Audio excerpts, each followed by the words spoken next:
यह एक और रोमांचक और रहस्यमयी कहानी है जो आपको सोचने पर मजबूर कर देगी। एक आदित्य नाम का लेखक था, जिसे शांति पसंद थी। अपनी नई किताब लिखने के लिए उसने शहर से दूर पहाड़ों के बीच एक पुराना बंगला किराए पर लिया। स्थानीय लोग उस बंगले को खामोश घर कहते थे, क्योंकि वहां जो भी जाता, वह कभी अकेला महसूस नहीं करता था। पहले दिन सब कुछ सामान्य था, लेकिन दूसरे दिन जब आदित्य सुबह उठा, तो उसने देखा कि उसकी मेज पर गर्म कॉफी का प्याला रखा था, जबकि वह घर में बिल्कुल अकेला था। शायद मैं ही बनाकर भूल गया होऊंगा, आदित्य ने खुद को समझाया। लेकिन अगले दिन कुछ और भी अजीब दो हुआ। आदित्य जिस कहानी पर अटका हुआ था, उसके आगे के दो पन्ने डायरी में पहले से ही खूबसूरती से लिखे हुए थे। हैंडराइटिंग बिल्कुल आदित्य जैसी थी, लेकिन शब्द बहुत गहरे और भावुक थे। आदित्य डरने के बजाय उत्सुक हो गया। उसने घर के कोने कोने में कैमरा लगाया, लेकिन उसे कोई नहीं दिखा।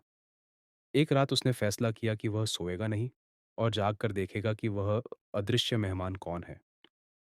आधी रात को उसे अपने कमरे के पुराने पियानो से एक धीमी धुन सुनाई दी। वह दबे पांव वहां पहुंचा।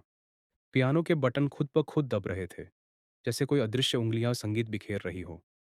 आदित्य ने चिल्लाकर पूछा, तुम कौन हो और तुम मेरी मदद क्यों कर रहे हो? अचानक कमरे की खिड़की खुली और ठंडी हवा का एक झोंका आया। मेज पर रखे कागज पर खुद ब खुद शब्द उभरने लगे। मैं तुम्हारी अधूरी इच्छा हूं। मैं वह आदित्य हूं जिसे तुमने सालों पहले मार दिया था, जब तुमने अपने सपनों को छोड़कर पैसों के पीछे भागना शुरू किया था।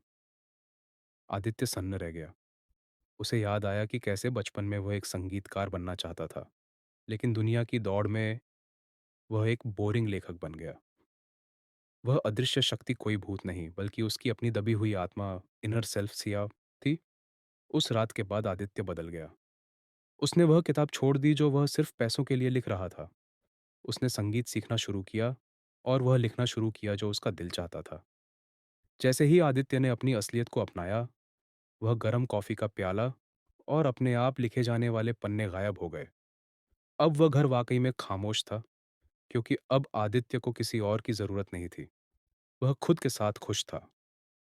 मॉरल: हम अक्सर दूसरों को खुश करने के चक्कर में अपने असली हुनर और सपनों को भूल जाते हैं। अपनी अंतरात्मा की आवाज सुनना ही सच्ची सफलता है।